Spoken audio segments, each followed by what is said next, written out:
ప్రార్థనలో ఉండు. నిజమే ప్రభు, ఒక గురి గమ్యం నేను బ్రతుకుతున్నాను. అందుకే నీ దాసుడు చెప్పిన 4 సంగతులు నన్ను గెలుస్తున్నాయి. ఈరోజు స్పష్టంగా నాతో మాట్లాడావు. నిజమే, ఒక గురి కలిగిన వాళ్ళు ఇవే పట్టించుకోరు.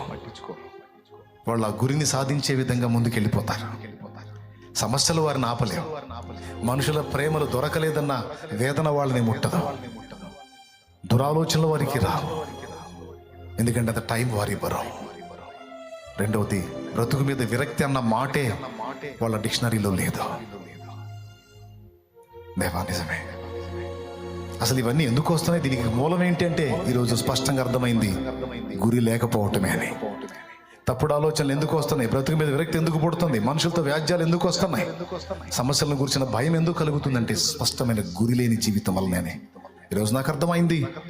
క్లియర్గా నాతో మాట్లాడినందుకు నీకు వందనాలు. ఈరోజు నేను ఏర్పరచుకుంటున్నాను గురి. అవును ప్రభువా, నన్ను బలపరచు. ఒక స్పష్టమైన నిర్దిష్టమైన గురి కలిగి నేను పోరాటానికి నాకు సహాయం వచ్చాయి. నాకు సహాయం వచ్చాయి. నాకు ప్రేరణ నీవు, ప్రోత్సాహాన్ని నాతో మాట్లాడిన తండ్రి నన్ను బలపరచు. చెయ్యి, ప్రార్థన చేయి బిడ్డ, ప్రార్థన చేయి.